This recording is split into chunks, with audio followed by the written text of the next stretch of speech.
नमस्कार जय Jagannath east India जानी किचन को आपण मानको बहुत बहुत स्वागत जनाउछि। मु आज आपण मानक पई ओडिसा गोटे फेमस रेसिपी दही बैगण आनिछि। बैगण बनेबा आगरु मो चैनल जदि नुआ देखुचंती प्लीज सब्सक्राइब करे नियंतु। एबे चलंतु दही बैगण प्रस्तुत करिबा। दही बैगण पई आवश्यक होतिबा सामग्री मु 2टा बड़ साइज बैगण नेछि, 2 कप दही नेछि, किछि सोरिष तेल नेछि। सोरिष तेल नेले तार टेस्ट बहुत भल आसे, सेथि पई मु सोरिष तेल नेछि। आपण चाहिले मध्य अलगा तेल नै पारिबे। मैरिनेट करिबा पई लंका गुंड, हळदी गुंड, जीरा गुंड मु एठी नेछि। छुंक करिबा पई सुखिला लंका, पंचफोटन, भेरसुंगा पत्र मु एठी नेछि।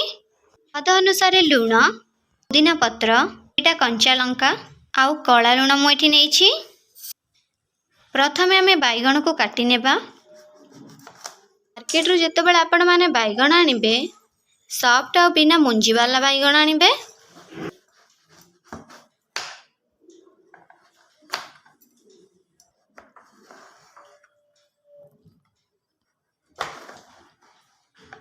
एठी मु बैगण को एई भली प्रोसेस रे काटी नेछि।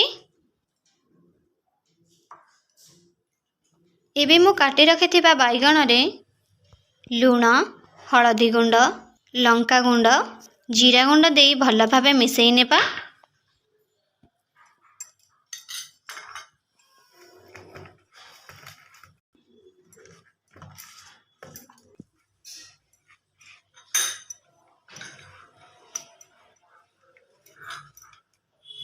एबे मैरिनेट हेबा पई किछि समय छाडी नेबा। एहा भितरे आमे दही को रेडी करि नेबा। कला लुण, 2 चमच चीनी मु एठु नेछि। पुदीना पत्र और कंचा लंका को मु एठी छेची नेछि। एबे एहा को आमे देई दबा।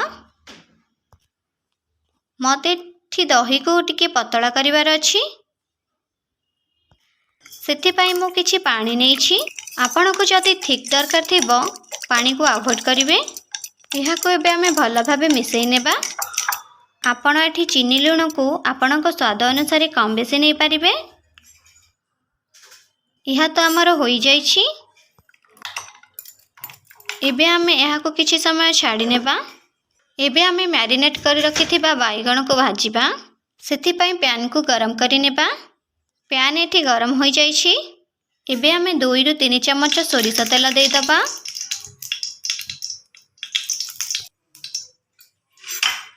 देखंतु तेल गरम होई गलानी। एबे सेथिरे बैगण को देई भाजी हबा पई किछि समय छाडी नेबा।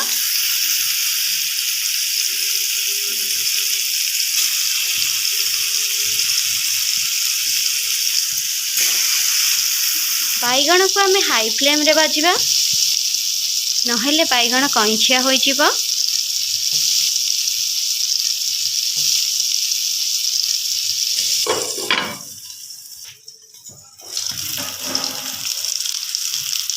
एबे एपट सेपट करी भाजी नेबा।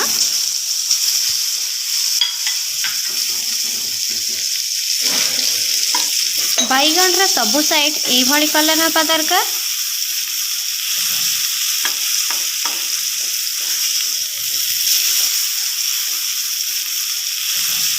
बैगण भाजी हेबा पई आउ किछि समय छाडी नेबा।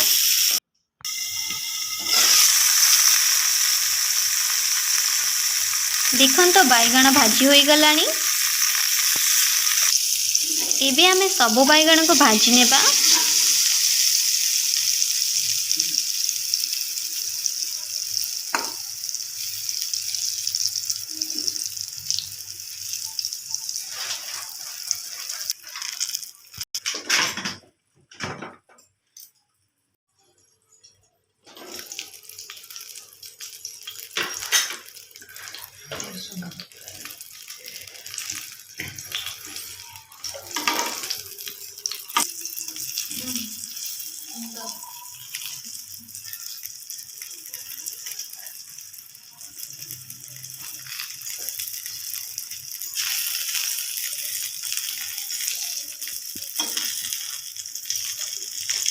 एबे आमे सबु बैगण को एई भली प्रोसेस रे भाजी नेबा।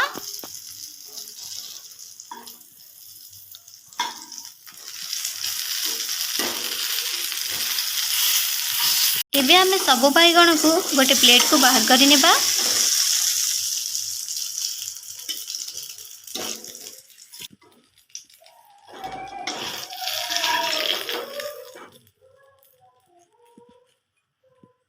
एबे आमे छुंका बनेबा।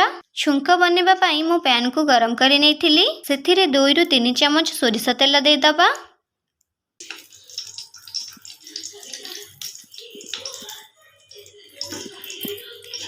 देखंतु तेल गरम हो जाइछि। एबे सेथिरे 5 फुटण को फुटई नेबा। 2टा सुखिला लंका को फुटई नेबा।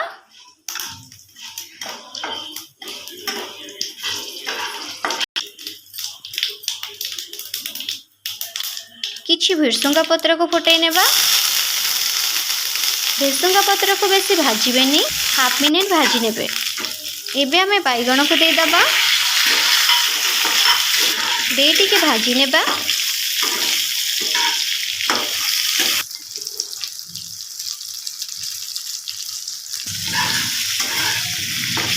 बैगण को 1 मिनिट तेल सहित रखिकी आमे बाहर करि नेबा।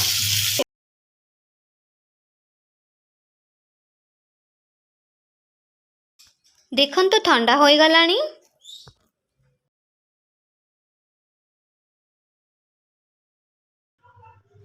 एबे आमे दही रे दे दबा।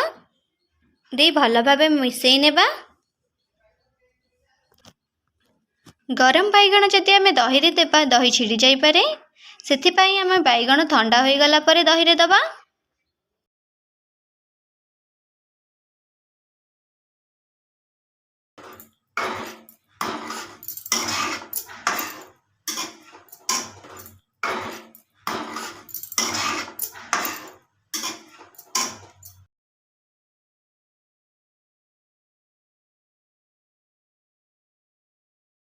तो मोर दही बैगण प्रस्तुत हो गला। एमिति निश्चिंत थरे बनैकी खांतु आ मते कमेंट बॉक्स रे कहंतु केमिति होईची। जदि मो रेसिपीटी आज आपनको भल लगी थाए प्लीज लाइक करिवे, आपनको फ्रेंड्स मानको शेयर करिवे। मो चैनल को एपर्यंत जदि सब्सक्राइब करि नांती प्लीज सब्सक्राइब करि नियंतु। मो रेसिपीटी देखिथिबारु बहुत बहुत धन्यवाद। आसुची आज्ञा, नमस्कार। पुणी आसीबी नुआ रेसिपी नेकी।